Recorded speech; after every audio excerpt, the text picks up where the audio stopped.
2.5's main story was an improvement over the previous versions. That chapter gave me some hope because the writing was good and some aspects of the world that went without any explanation for more than half a year were finally given said explanation. However, I think I may have spoken too soon. Partially. Much like 2.4, which splits a story into two halves, 2.6 does the same. The first half features Augusta and Yuno, while the second half focuses solely on Yuno. While 2.6's main story kept up its impressive style, the drop in substance from 2.5 is noticeable, especially in the second half. This is why I prefer the first half of the story. It made good use of the entirety of the open world, had an interesting boss with a satisfying ending, just enough character backstory for Augusta without taking the focus away from the hunt itself, and allowed players to spend time with both Augusta and Yuno, making me think that that was it for 2.6's main quest. The second half, though, is kind of weird and disappointing for me. It introduced a new concept known as Chaos, which is kind of a purgatory that is possibly enabled by the Warhammer Darktide. The entire quest takes place inside this space, which is disconnected from the rest of the map. Putting aside how the rover even accesses this place and how similar it is to a deep mind connection from PGR, I don't like how so many questions are introduced without many answers at all. This quest is also unnecessary at worst and less important to the overarching story at best, because Yuno re-manifests at the end as if she didn't disappear at all. In other words, story-wise, she didn't need to disappear to begin with. Everything seems to suggest that this was meant to be a companion quest. Cartesia's story in 2.2 and Frolova's story in 2.5 are good examples of this, and Yuno's story is the same. It seems like every now and then, or more frequently nowadays, the writers are fond of dressing up companion quests with just enough background threads to tie them into the next main quest, in order to pass them off as main quests. I am not in favor of this kind of misleading practice, but whatever. I've already made very clear my dissatisfaction with the standard of writing in this game, and there is no need to rub it in further. As for the environment and enemies, both are very well made, though as far as I remember, I only encountered two new ones in the story, one of which is the boss of the region. I also encountered quite a few bugs and oddities here and there, and I was instantly reminded of the game's poor optimization. If there is any advice I can give to the developers, I'd suggest dedicating at least one patch to just fixing the game's performance and bugs. The rest of this video consists of clips taken from my own experience with the main quest and includes my thoughts at the time, as well as some technical and artistic observations. This video is of lower quality because I'm currently working on two other videos, so concessions had to be made. That's all for now, thanks for watching.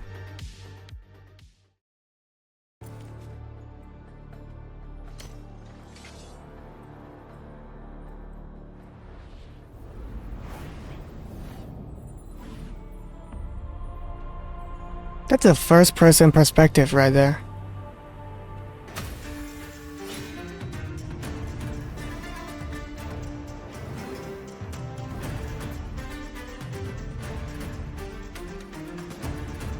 That's a very nice camera work right there. Using the sword as a blocker that you can move to reveal certain details.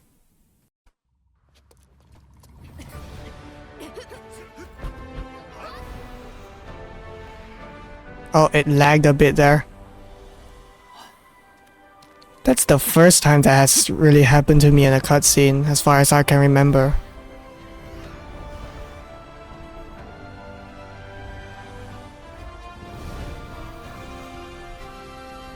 Uh-oh. I see pop-ins.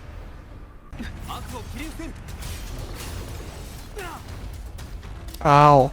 What the fuck? What is he, a wrestler?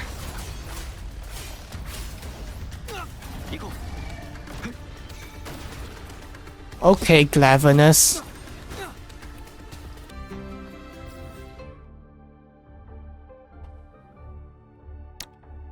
A rather small area, though this line right here is like Jinzhou's left western side. There may be more here that they may expand, but probably not. This color and location, or at least the sun's position, was chosen deliberately, like Rina Sita's reveal. あなたならどんな意味を見出すかしら。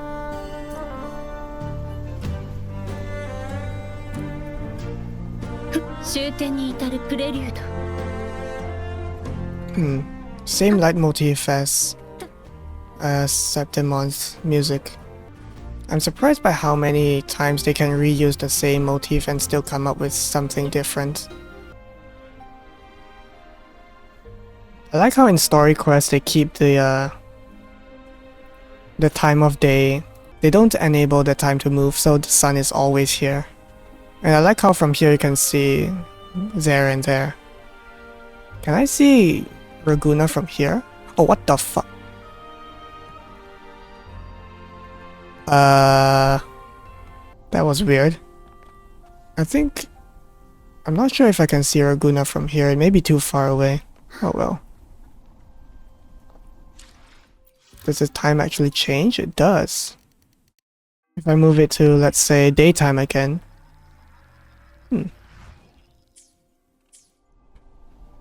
Yeah. The sun is basically stuck here for story purposes. But the time still moves, so when it turns to nighttime, the game just snaps it back like that. I don't think that was ever supposed to happen, because I took too long to travel here, I think. That was weird.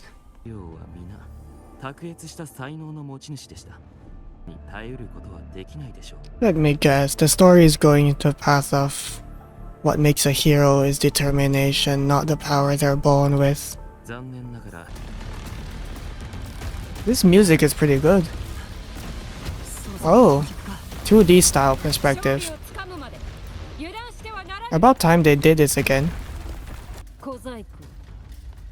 Whoa. Physics? I thought it was an animation, but no. It reacts to my weight. That is nice. It will also probably cause a lot more optimization issues, but whatever. A lot more performance issues, I mean. Okay, now trial character again? It's not consistent, like sometimes there is a trial character, sometimes there isn't.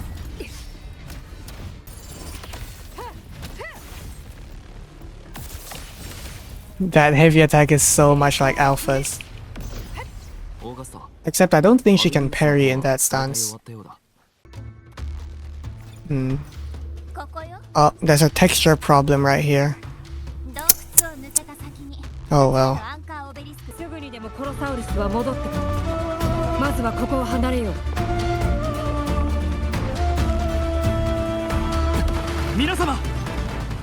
I thought I heard that motif before.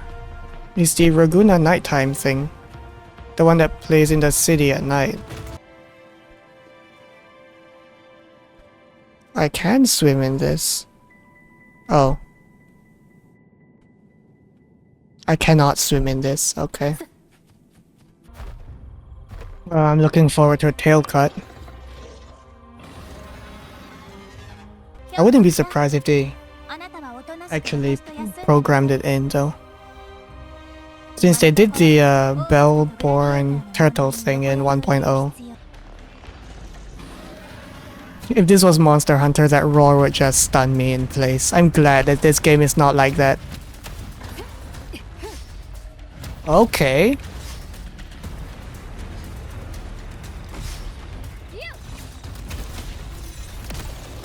That was from the guy in Iceborne.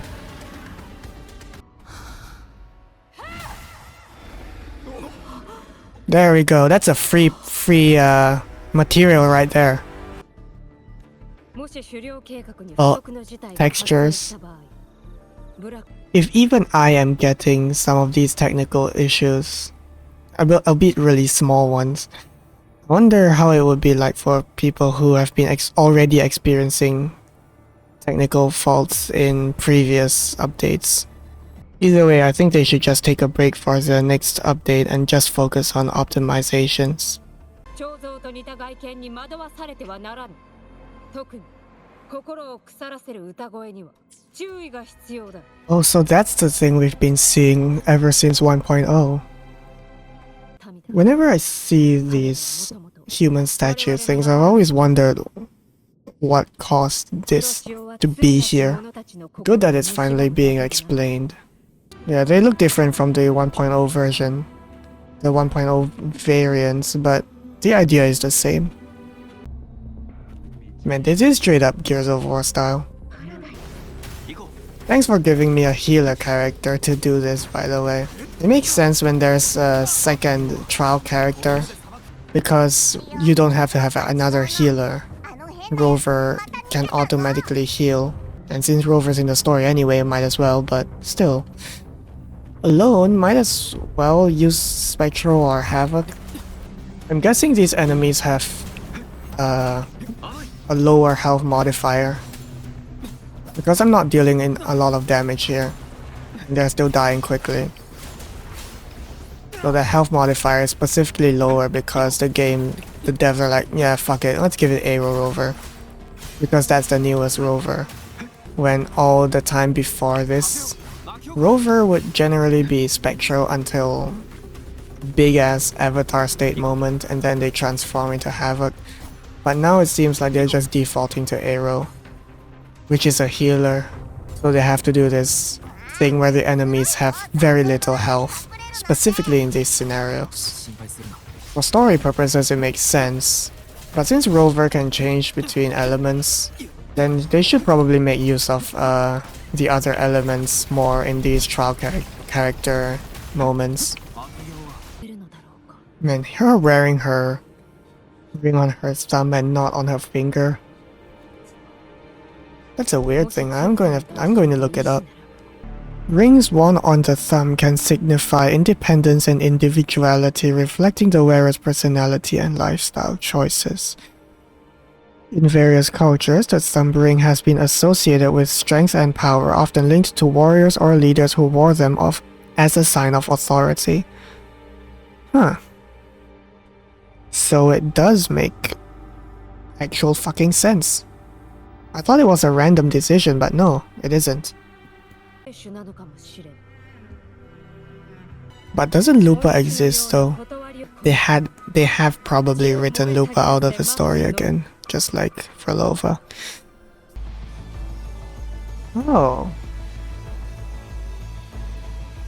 That's nice.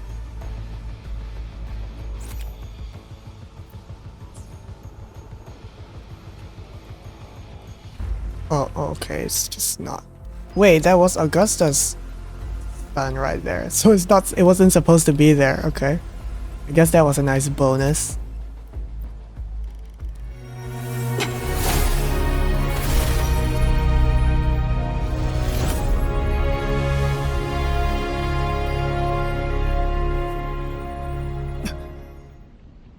Holy fuck.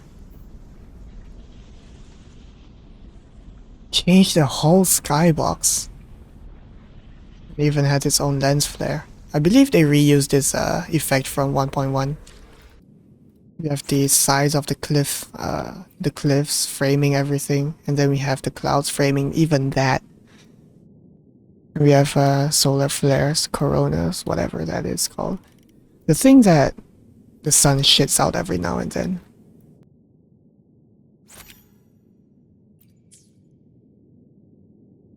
Man. What I would give for an atmosphere toggle, so I can come back and change the skybox whenever I want. Kind of sucks if they just show this for the story moment and then you never get to see it again. Yellow, a wow, red, launch attack. Casting Liberation interrupts and will recharge momentum from the start. I was not expecting this.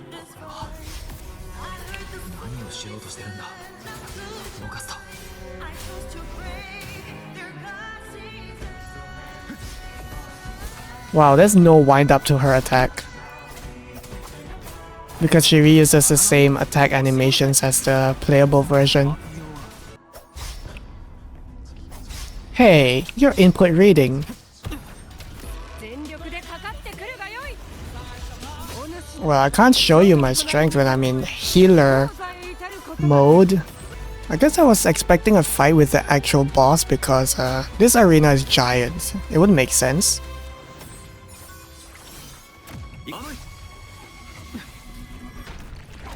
There you are.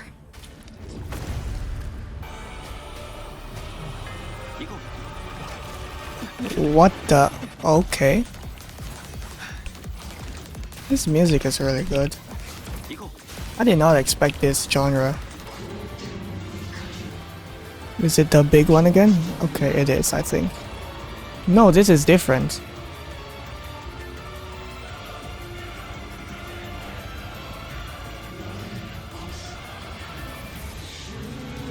Explosion? Explosion, okay. Maybe they shouldn't give these options if there's only one. They should just work it into the script. It's about 70 to 80% as large as the island of Septimont itself. I did not expect such a big area to be released so quickly after 2.4. No, I think this is just background stuff. What a shame. It's like it's 1.0 all over again. But instead of the west, we have the south. It's very obvious that this stuff is out of bounds. And at first in 1.0 I thought, oh, they would just fill in that stuff with more stuff. But no, they just didn't bother. So I guess this will be the same. It's a shame. It's like she's anti-mimetic or something. Like something that nobody can remember what it is. And then everyone who lays their eyes upon it forgets what it is. I believe there's an SCP like that, but that's not 055. So this is rather interesting. This has never happened before in this game at all. The posts are kind of correct. The anti-aliasing on Yuno is inferior. Like, she's the only one that has this problem where she appears blurry. Whoa.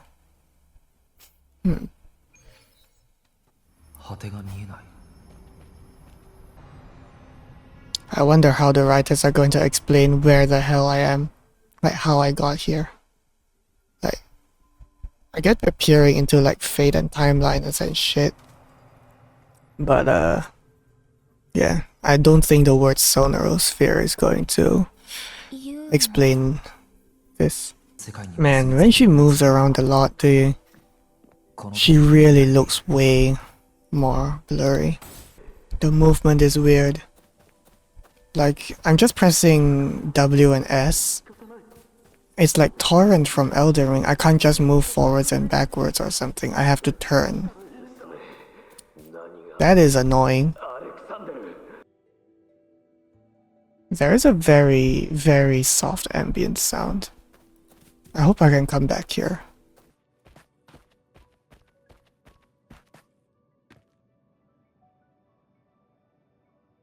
Oh.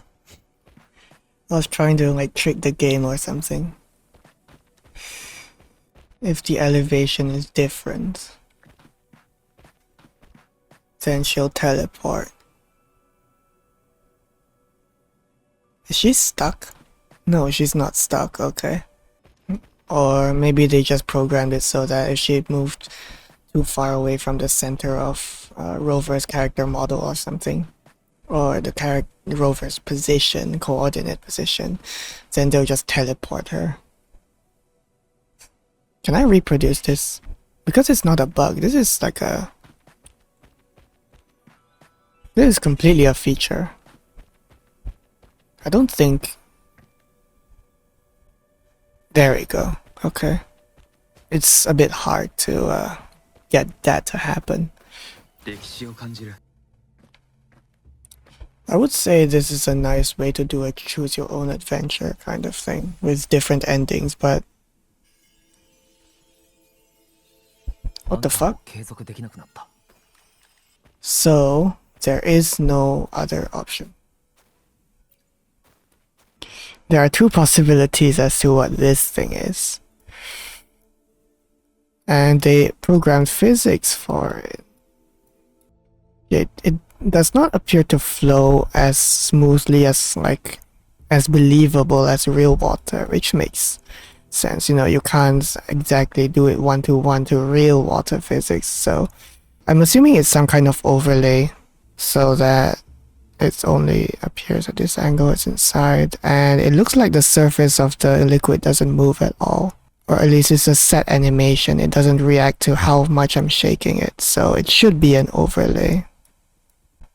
Then again, I've never done anything like this, so I can't be sure what it really is.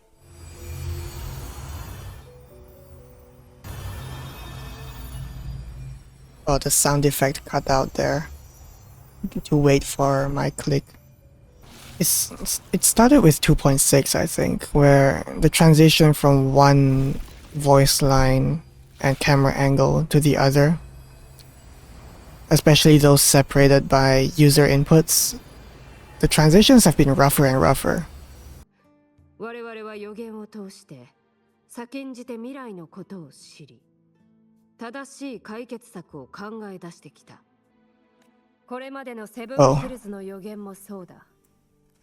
Right, it's that thing again where the camera and the thing stops and then it waits for me to click and then it continues when it should have been one fluid movement.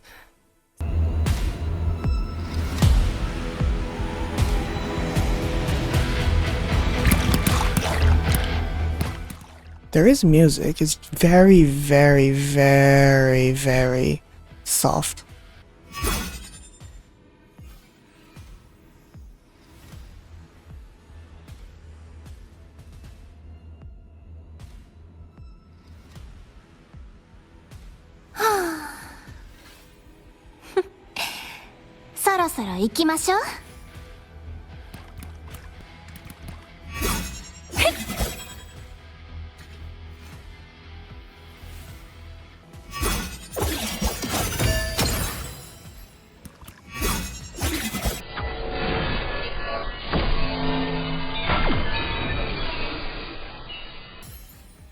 They just applied a filter to all of the enemies. It's a texture filter, I think.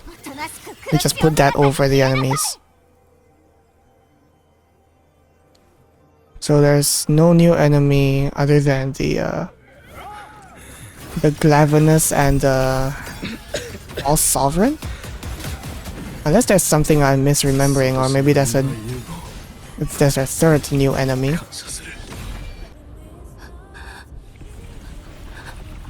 There's music again, but it's still really soft.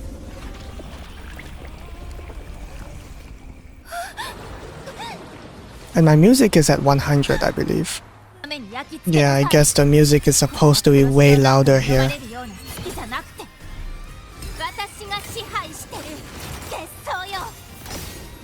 Meter, basic attack, spam, freeze. Lowers meter, skill does this, skill does same thing. Okay, reset. Space. Oh. Man, the transition when she goes up and when she comes down again is so smooth. Okay. It's interesting they're using the jump button. Okay, now I'm completely sure that the music in this quest is bugged. Like this whole time the music has always been extremely soft. I can barely hear it at all. So why is this a main story quest? 2.2, 2.1, 2.2, 2.5, 2.6. These are all basically companion quests that they just shoved into the main story. And again, apparently I'm not the only one who has seen this and is criticizing it. Main story should be main story and companion quest should be companion quest. But at least there's some link to previous chapter. The previous one at least. So it's basically just chapter based then, or episodic based. It's like it's separated by regions only, and everything else is just what the fuck? And everything else is just companion quests over and over again. That is something that the game is kind of weak in. Considering how now a lot of characters are at least present around the world, I guess I'll find her here in the future.